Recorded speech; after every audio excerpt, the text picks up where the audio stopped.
চন্দ্রমালা নিজের কক্ষে গভীর নিদ্রায় ছিল। তখনই নিজেকে একটা সুন্দর উদ্যানে পায়। চারিদিকে ফুলের সুন্দর গন্ধ আর রহস্যময়ীর গন্ধ। আমি কোথায় আসলাম? আমি তো নিজের কক্ষে গভীর নিদ্রায় ছিলাম। আর এই উদ্যান কোথার থেকে আসলো? দেখে তো মনে হচ্ছে কোনো জাদুই। তখনই একটা টিয়া পাখি উড়তে উড়তে আসে আর চন্দ্রমালার সামনে বসে পড়ে আর চন্দ্রমালার দিকে অদ্ভুতভাবে তাকিয়ে থাকে। এই পাখিটি এখানে এসে কেন বসলো আর আমার দিকে এমনভাবে কেন তাকিয়ে আছে? তখনই ওই পাখিটি মানুষের আওয়াজে বলতে থাকে, চন্দ্রমালা, আমাকে মুক্তি করো। শুধুমাত্র তুমিই আছো যে আমাকে এর থেকে মুক্তি করতে পারবে। চন্দ্রমালা অবাক হয়ে যায় এবং বলে ওঠে, তুমি মানুষের আওয়াজে কিভাবে কথা বলতে পারো? তুমি তো একটা টিয়া পাখি, তাই না? এর থেকে বেশি আমি কিছু বলতে পারবো না। শুধু এটুকু জানো, এই রহস্য তোমার মহলেই লুকিয়ে আছে। ওই ফলটাকে খুঁজে বের করা জরুরি, না হলে তোমার রাজ্য ধ্বংস হয়ে যাবে। না হলে আর কিছুদিন পরে রাক্ষস তোমার মহলে ঢুকে যাবে। যদি সে ওই ফল পেয়ে যায়, সব ধ্বংস করে দেবে। তাহলে তুমি কেন বলছো না আমায়? তুমিই বলে দাও ওই ফলটা কোথায় আছে। তখনই চন্দ্রমালার চোখ খুলে যায় এবং সে ভয় পেয়ে নিজের মায়ের কক্ষের দিকে তাড়াতাড়ি যেতে থাকে। এবং রানীমা চন্দ্রমালার এই অবস্থা দেখে বলে ওঠে, কি হয়েছে পুত্রী? তোমাকে এমন কেন দেখাচ্ছে? তুমি ঠিক আছো তো? তারপর চন্দ্রমালা নিজের স্বপ্নের কথা তার মাকে বলতে থাকে এবং বলে ওঠে, মা, আমি আজকে একটা অদ্ভুত স্বপ্ন দেখেছি, যেখানে একটা টিয়া পাখি আমাকে বলছে যে আমাদের মহলে একটা জাদুই ফল লুকিয়ে আছে। ওই ফলটা যদি না পাই, তাহলে বলে আমাদের মহলে রাক্ষস আক্রমণ করবে। রানীমা কিছুক্ষণ চুপ থাকে এবং পরে সে গম্ভীর গলায় বলে ওঠে, চন্দ্রমালা, তুমি হয়তো খারাপ স্বপ্ন দেখেছ, তাছাড়া আর কিছুই না। এই স্বপ্ন নিয়ে আর ভাবতে হবে না। যাও, তুমি তোমার নিজের কক্ষে গিয়ে বিশ্রাম করো। চন্দ্রমালা চুপচাপ মায়ের কক্ষ থেকে চলে আসে। সময় এভাবেই চলতে থাকে। কিছু সময় পর চন্দ্রমালার সেই একই স্বপ্ন আসে। তারপর তাড়াতাড়ি করে মায়ের কাছে যায় এবং সে বলে ওঠে, মা, আমার সেই স্বপ্ন আবার এসেছে। চন্দ্রমালা, আমার মনে হচ্ছে তুমি তোমার স্বপ্ন নিয়ে একটু বেশিই ভাবছো, সেই জন্যই এমন হচ্ছে। তুমি যাও, নিজের কক্ষে গিয়ে বিশ্রাম করো। চন্দ্রমালা দুঃখী হয়ে সেখান থেকে চলে আসে। কিন্তু এর পরে তো প্রতিদিনই একই স্বপ্ন আসছিল। বারবার একই স্বপ্ন আসাতে চন্দ্রমালা খুবই বিচলিত হয়ে ওঠে।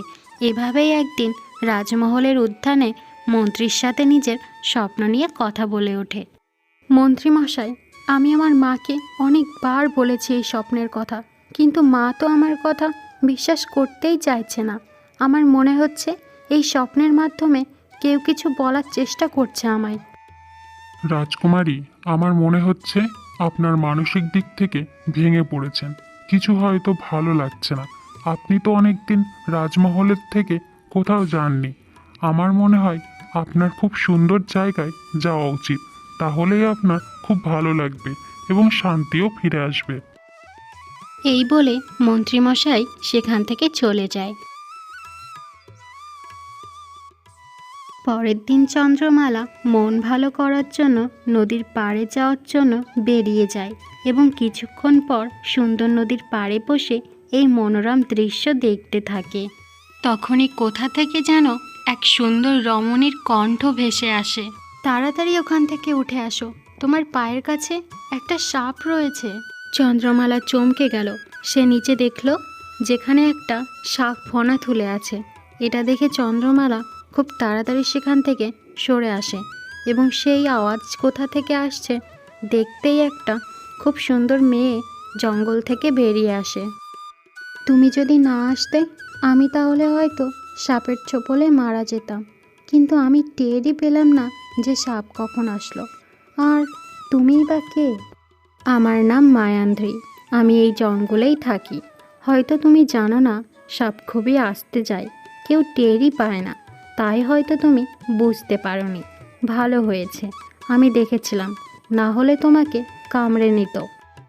ধন্যবাদ আমার প্রাণ বাঁচানোর জন্য, কিন্তু তুমি এই জঙ্গলে একা কি করছো? আর কি বলবো তোমায়, কিছুদিন আগেও তারা বেঁচে ছিল, কিন্তু এখন আর আমার মা বাবা বেঁচে নেই। তার মানে তুমি এই জঙ্গলে একা একা থাকো? তখনই চন্দ্রমালা চমকে ওঠে এবং বলে ওঠে, তোমার ভয় করে না এই গভীর জঙ্গলে যে একা একা থাকো? আমি জন্ম থেকে এখানেই থাকি। এখানের পরিবেশ বাইরের থেকে প্রচুর আলাদা, আর বাবা মার মৃত্যুর পর সব কিছু আমি একাই করে আসছি আর করে যাচ্ছিও। জঙ্গলে যারা থাকে তাদের অনেকের সঙ্গে জঙ্গলের প্রাণীর বন্ধুত্ব হয়ে যায়। যখন আমি তোমাকে নদীর পাশে দেখলাম তখন আমি নিজেই অবাক হয়ে গেছিলাম, কারণ খুব কম মানুষই এই জঙ্গলে আসে। তোমাকে যখন বিপদে দেখলাম তখন আমি আর দাঁড়াতে পারলাম না, তাই সাথে সাথে সাহায্য করতে এগিয়ে আসলাম। আর আমি অশোকনগরের রাজকুমারী চন্দ্রমালা। সত্যি কথা বলবো, আমার ছোট থেকেই কোনো মিত্র ছিল না, আর আমি চাই তোমার মতনই একজন সাহসী মেয়ে আমার মিত্র হোক। আমি যদি চাই, তুমি কি আমার মিত্র হবে? হ্যাঁ হ্যাঁ, কেন নয়, অবশ্যই। এটা শুনে চন্দ্রমালা হাসতে হাসতে বলে ওঠে, তুমি আমাকে নিজের মিত্র বলে পরিচয় দিয়েছো, আর এক মিত্র যদি অন্য মিত্রর কাছে কিছু চায় তাহলে কিন্তু সে ফেলতে পারে না সে কথা। তাই আমি যেটা চাইবো তুমি কি সেটা আমায় দেবে? হ্যাঁ হ্যাঁ, অবশ্যই। কি চান আপনি রাজকুমারী? আমি অশোকনগরের রাজকুমারী, মহলে থাকি। তুমি কি আমার সাথে আমার মিত্র হয়ে মহলে যাবে? এটা শুনে মায়ান্দ্রী কিছুক্ষণ ভেবে গম্ভীর হয়ে বলে ওঠে, না না রাজকুমারী, আমি আপনার সাথে কিভাবে মহলে যেতে পারি? তুমি আমাকে নিজের মিত্র বলে পরিচয় দিয়েছো, আর একটা মিত্র যদি কিছু চায় তাহলে কিন্তু তার কথা ফেলা উচিত নয়। ঠিক আছে রাজকুমারী, আমি আপনার সাথে যেতে পারি, কিন্তু আপনি আমাকে কখনো আপনার মিত্র বলে পরিচয় দেবেন না। শুধু এই একটা কারণেই যেতে পারি। আমি ঠিক বুঝতে পারলাম না মায়ান্দ্রী। চন্দ্রমালা, আমাদের বন্ধুত্বের যেন কখনো সন্দেহ না হয়। অচেনা বন্ধু হওয়া মহলের মানুষদের কাছে শঙ্কার কারণ হতে পারে। তারা তোমাকে নানা ধরনের কথা জিজ্ঞাসা করতে পারে, আর আমাকেও হয়তো অনেক কিছু জিজ্ঞাসা করবে। সেই জন্যই বলছি। ঠিক আছে, তুমি চিন্তা করো না, তোমার আর আমার বন্ধুত্বের কথা কেউ জানতে পারবে না।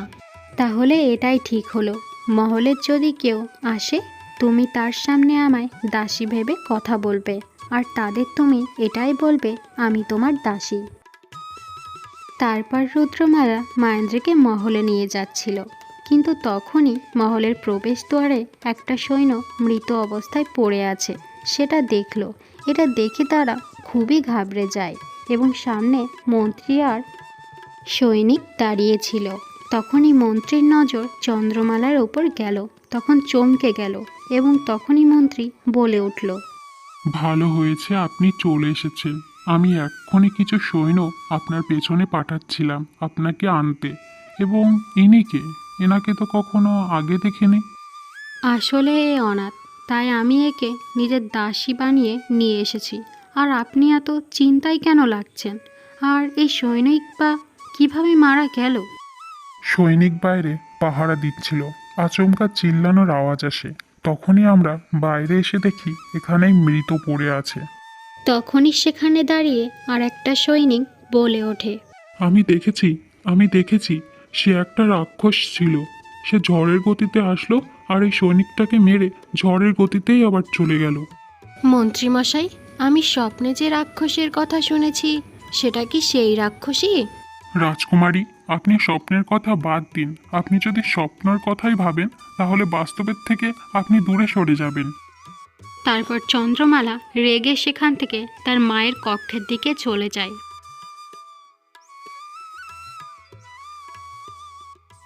এই মেয়েটা আবার কে? মা, এটা আমার দাসী, কিন্তু আমি এর থেকেও বেশি গুরুত্বপূর্ণ কথা বলতে চাই। মা, আমি স্বপ্নের কথা তোমায় বলেছিলাম, রাক্ষসের কথাও বলেছিলাম, আর এখন আমাদের সৈনিককে একটা রাক্ষস মেরেছে, আর এটা আবার আর একটা সৈন্য দেখেছে। এটা তো আবার সেই রাক্ষস না যেটা স্বপ্নের ভিতর ওই পাখিটি আমায় বলেছিল। রানীমা চুপচাপ দাঁড়িয়েছিল, কিচ্ছু বলেনি। মা, আমার মনে হয় তুমি আর মন্ত্রীমশাই আমার কাছ থেকে কিছু লুকাচ্ছ। এটা বলেই চন্দ্রমালা মায়াদ্রিকে নিয়ে চুপচাপ সেখান থেকে চলে আসে এবং সে নিজের কক্ষে যায়। চন্দ্রমালা, তুমি কি আমায় বলবে এখানে চলছেটা কি? তুমি বারবার নিজের স্বপ্নের কথা সবাইকে বলছো, কিন্তু কেউই তোমার কথা বিশ্বাস করছে না। আসলে কিছুদিন আগেই আমার স্বপ্নে একটা টিয়া পাখি এসেছিল, আবার সে মানুষের মতো করে কথাও বলছে এবং আমার মনে হচ্ছে সে যেন আমাকে কিছু বলতে চাচ্ছে। এটাই আমি সবাইকে বারবার করে বোঝাতে চাইছি, কিন্তু কেউ আমার কথা বিশ্বাসই করছে না। তারপর চন্দ্রমালা তার সাথে যা যা হয়েছিল সব কথাই সে মায়ান্দ্রীকে খুলে বলে। চন্দ্রমালা, রানীমা আর মন্ত্রীমশাই কখনো কি তোমায় বলেনি এই রাজ্যের অতীতের কথা? তুমি বলতে কি চাচ্ছ মায়ান্দ্রী? আমি তো কিছুই বুঝতে পারছি না। তুমি তোমার পিতার সম্বন্ধে কি জানো? আমার পিতাশ্রী বহু বছর আগে জঙ্গলে গেছিল শিকার করতে, কিন্তু সে কখনো ফেরতই আসেনি। আমার মা তো শুধু এইটুকুই বলেছিল। রানীমা তোমাকে ভুল বলেছে, এই রাজ্যের গল্প অন্য কিছুই। তুমি এই ব্যাপারে কিভাবে জানলে? আমি তোমাকে বলিনি। অনেক বছর আগে তোমাদের এই মহলে আমার বাবা সৈনিক ছিল। কিছু কারণের জন্য এই মহল আর এই গ্রাম থেকে সম্পর্ক বিচ্ছেদ করেছিল আর জঙ্গলে বসবাস শুরু করেছিল। তোমার রাজ্যের গল্প আমি আমার পিতার কাছ থেকেই শুনে আসছি। তাহলে তাহলে আমায় বলো মায়ান্ত্রী, হয়তো আমার স্বপ্ন এই রাজ্যের অতীতের সাথেই মিশে আছে। হ্যাঁ, আমারও তাই মনে হয়। তাহলে এবার আমার কথা মনোযোগ দিয়ে শোনো। রাজা অশোক নিজের দরবারে সৌহার্দ্যময়ী সিংহাসনে বসেছিল। তখনই মন্ত্রীমশাই বলে ওঠে, মহারাজ, প্রতিবারের মতো এবারেও আমাদের খেতে ফসল হবে না, সোনা হবে। একদম ঠিক বলেছ মন্ত্রী, প্রতিবারের মতো এবারেও আর সব রাজ্য আমাদের দেখে জ্বলবে। তখনই রাজদরবারে একজন কৃষক এসে উপস্থিত হয়। মহারাজ, তাড়াতাড়ি চলুন, খুব বড় বিপর্যয় চলে এসেছে। কি হয়েছে কৃষক? তোমাকে দেখে এমন কেন লাগছে? মহারাজ, আপনি নিজে চলুন। আমার বলার থেকে আপনার নিজের চোখে দেখাটা বেশি জরুরি। মহারাজ অশোক এবং মন্ত্রী সেই কৃষকের পেছন পেছন যেতে লাগলো এবং তারা গিয়ে দেখলো সেটা দেখে তারা হতভম্ব হয়ে গেল। এটা কি হয়েছে? তোমার ক্ষেতের সব ফসল শুকিয়ে কিভাবে গিয়েছে? মহারাজ, এই বিপর্যয় শুধু আমার ক্ষেতেই নয়, সারা রাজ্যর কৃষাণের ক্ষেতেই এই বিপর্যয়। কারো ক্ষেতে আগুন লেগেছে, পোকা ধরেছে, আবার কারো ফসল শুকিয়ে গেছে। রাজা অশোক চিন্তায় পড়ে গেলেন। এই বিপত্তি আমাদের রাজ্যই কি করে হলো? তখনই সেই রাজ্যের একজন কৃষক এসে উপস্থিত হয় এবং বলে ওঠে, মহারাজ, ছোট মুখ বড় কথা। আপনি যদি কিছু মনে না করেন তাহলে একটা কথা বলতে পারি। হ্যাঁ কৃষক, নিঃসংকোচে বলো। মহারাজ, আপনি আগে প্রজাদের ভালো রাখতেন, কিন্তু এখন কর বাড়িয়ে দিয়েছেন। বাজারে জিনিসের যা দাম সোনার মতো, প্রজারা না খেতে পেয়ে মরছে। আর এই জন্য সাধারণ মানুষ খুব লোভী হয়ে গেছে। প্রতিদিন কারো না কারো ঘরে চুরি হচ্ছে, ডাকাতি হচ্ছে। হয়তো এই জন্যই ঈশ্বর এই বিপর্যয় দিয়েছে। রাজা অশোক চুপচাপ সব শুনল, কিন্তু কিছুই বলল না। চুপচাপ সেখান থেকে চলে আসলো রাজমহলে এবং মহলে আসতেই আরও একটা খারাপ সংবাদ তার জন্য অপেক্ষা করছিল। মহারাজ, আমাদের খাবারের ভাণ্ডারে সব নষ্ট হয়ে গেছে, সব শস্য পচে গেছে। তাহলে মহলেও তো বিপর্যয় নেমে আসলো। মহারাজ, আমার মনে হয় ওই কৃষক সত্য কথাই বলছিল। আপনার মনে আর আমাদের সবার মনেই লোভ জন্ম নিয়েছে। আমি আমার কর্মের পশ্চাতাপ করতে চাই, সব কিছু আবার শুধরে নিতে চাই। মহারাজ, আমাদের জঙ্গলে একজন সাধু বাবা এসেছে। আমার মনে হয় তার কাছে গেলে সব ঠিক হয়ে যাবে, তাই তার কাছেই যাওয়া উচিত। রাজা অশোক সময় নষ্ট না করে মন্ত্রীর সাথে গভীর জঙ্গলে পাড়ি দেয়। গভীর ভয়ানক জঙ্গলে একটা সাধু মন্ত্রপুত জপ করছিল। খুব দেরিতে এসেছিস রাজা অশোক, কিন্তু তোর আসাটা জরুরি ছিল। দেখেছিস তোর লোভের কারণ? তোর ভাণ্ডারের সব শস্য নষ্ট হয়ে গেছে। তোর জন্য তোর প্রজারা লোভী হয়ে গেছে। খাদ্যর অভাবে তারা লোভী, ডাকাত, চোর শয়তানরূপী হয়ে গেছে। সাধু বাবা, আমার কর্মের পাশ্চাত্য করতে এসেছি। আমি চাই না আমার প্রজারা না খেতে পেয়ে মরুক। তোর সমস্যার সমাধান আমার কাছে আছে। আমি বহু বছর তপস্যা করে একটা আশ্চর্য ফল প্রাপ্য করেছি, যার নাম সততার ফল। এই ফল ভালো আর খারাপের পার্থক্য দেখায়। রাজা, এই ফলের বিশেষ এটাই যে তোর হৃদয়ে যদি স্বচ্ছ হয় তাহলে তোর হাতে বরফের মতো ঠান্ডা অনুভব হবে। কিন্তু যদি তুই লোভী বা ছলনার বাস হয় তোর মনে, তাহলে তক্ষুনি তোর হাত সেখানে পুড়ে যাবে। এটা বলেই সাধু বাবা কিছু মন্ত্র পড়তে থাকে। ধীরে ধীরে কিছু আলো ছড়াতে থাকে। কিছুক্ষণ বাদেই একটা তেজস্ক্রিয় ফল প্রকট হয়। আয় রাজা, এই ফল তোল।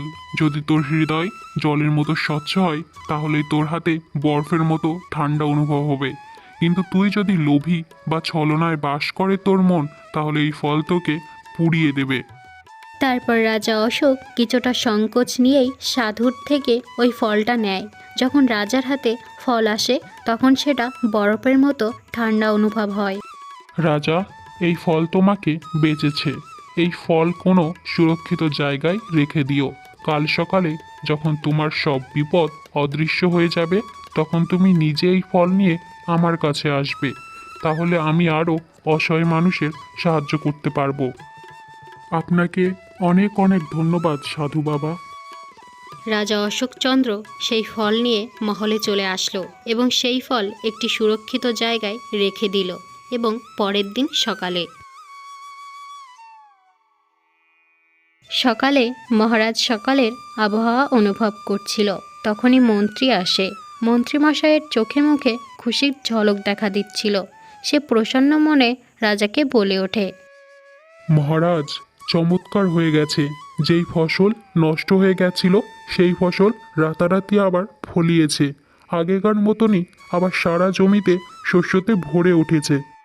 এটা শুনে রাজা খুবই খুশি হয় এবং তখনই সেখানে একটা সৈনিক আসে এবং বলে ওঠে, মহারাজ, শস্য ভাণ্ডারে যে ফসল সব পচে গেছিল সেই ফসল আবার আগের রূপে রূপান্তরিত হয়েছে। সব কিছু ঠিক হয়ে গেছে। মহারাজ, সাধু বাবা বলেছিল যখন সব কিছু ঠিক হয়ে যাবে তখন তাকে তার ফল ফেরত দিয়ে দিতে। মহারাজ কিছুক্ষণ সময় ধরে কিছু ভাবলেন এবং তখনই বলে উঠলেন, না, এই ফল সেই সাধু বাবাকে ফেরত দেব না। যদি আমার রাজ্যে আবার কোনো দুর্যোগ নেমে আসে আর যদি সাধু বাবাকে না পাই, সেই জন্য এই ফল তাকে ফেরত দেব না। তার জন্য যা করতে হয় সব করব। মন্ত্রীমশাই রাজার কথায় কোনোই আপত্তি করলেন না। পরের দিন সকালে সাধু বাবা নিজেই এসে উপস্থিত হয় রাজার কাছে তার ফলটা নেওয়ার জন্য। মহারাজ, এখন আপনার রাজ্যে সব কিছু ঠিক হয়ে গেছে। আমি সকাল থেকেই অপেক্ষা করছিলাম কখন আপনি আমার ফলটা নিয়ে আসবেন আমার কাছে, কিন্তু আপনি তো আসলেনই না। আমি ওই ফল তোমাকে দেব না। তুমি যত স্বর্ণ মুদ্রা চাও আমি তা তোমাকে দেব, কিন্তু ওই ফল আমি তোমাকে দেব না।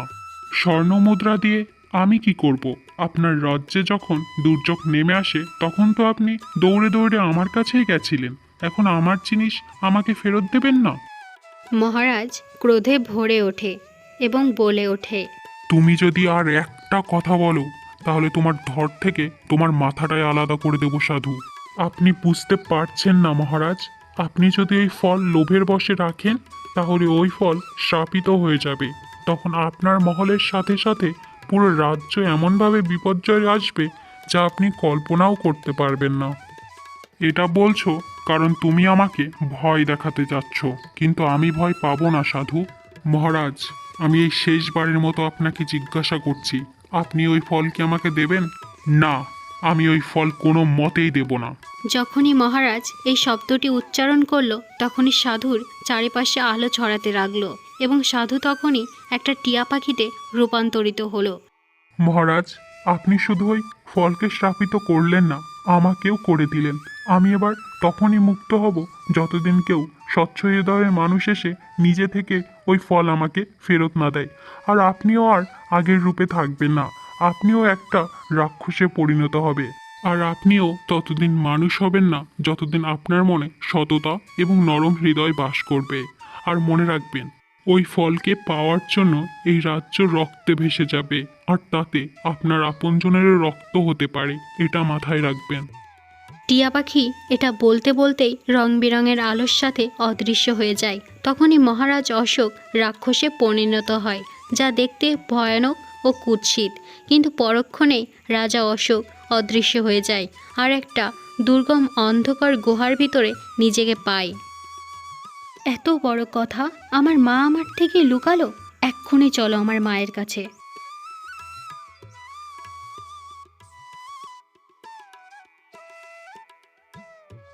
রাজকুমারী ও মায়ান্দ্রী নিজের মায়ের কক্ষে যায়, যেখানে রানী ও মন্ত্রী একে অপরের সাথে কথা বলছিল।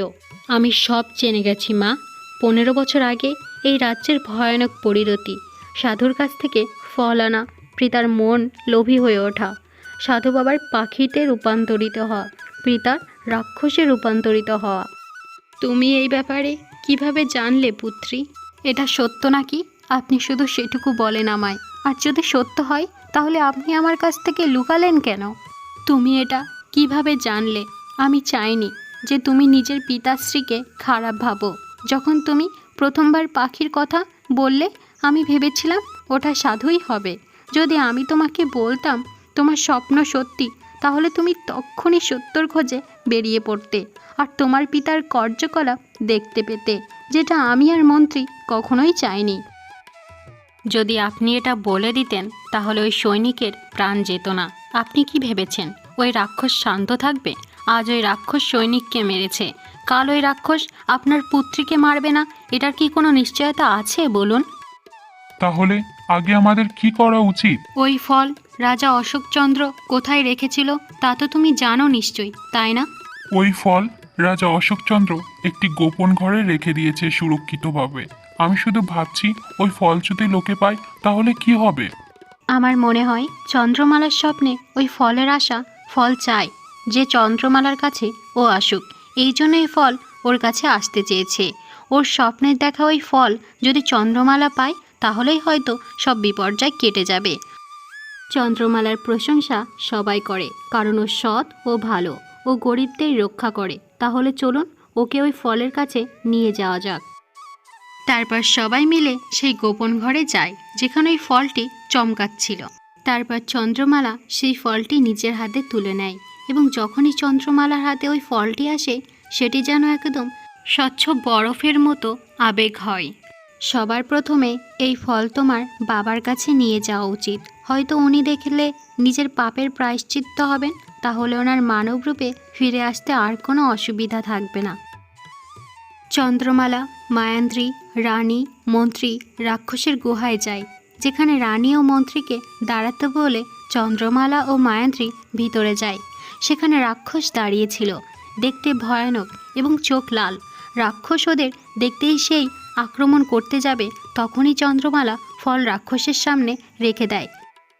রাক্ষস বিচলিত হতে থাকে এবং কিছুক্ষণের মধ্যেই রাক্ষস রাজা অশোক রূপে রূপান্তরিত হয়। তখনই চন্দ্রমালার স্বপ্নে দেখা সেই টিয়া পাখিটি সেখানে আবির্ভূত হয়। তুমি সেই পাখিটি না যে আমার স্বপ্নে আসতো প্রতিদিন? এই ফলটি তোমারই, তুমি এই ফলটি এখন নিতে পারো। চন্দ্রমালা এটা বলতে বলতেই সেই পাখিটি সাধুরূপে রূপান্তরিত হয় এবং বলতে থাকে, তোমার মনে এখন পশ্চাতাপ হয়েছে, সেই জন্যই তুমি তোমার আগের রূপে রূপান্তরিত হয়েছ।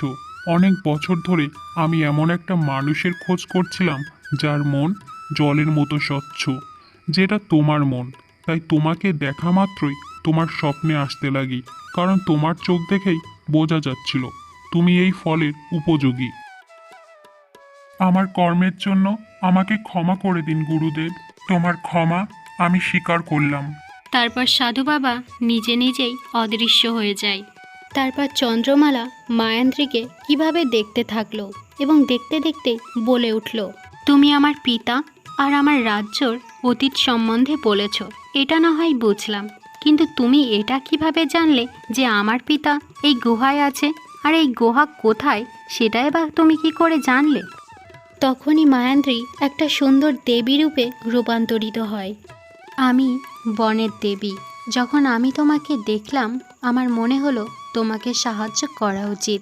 আমি রূপ বদলে এসেছিলাম কারণ আমি চাইতাম রাজা অশোক এই অভিশাপ থেকে মুক্ত হোক।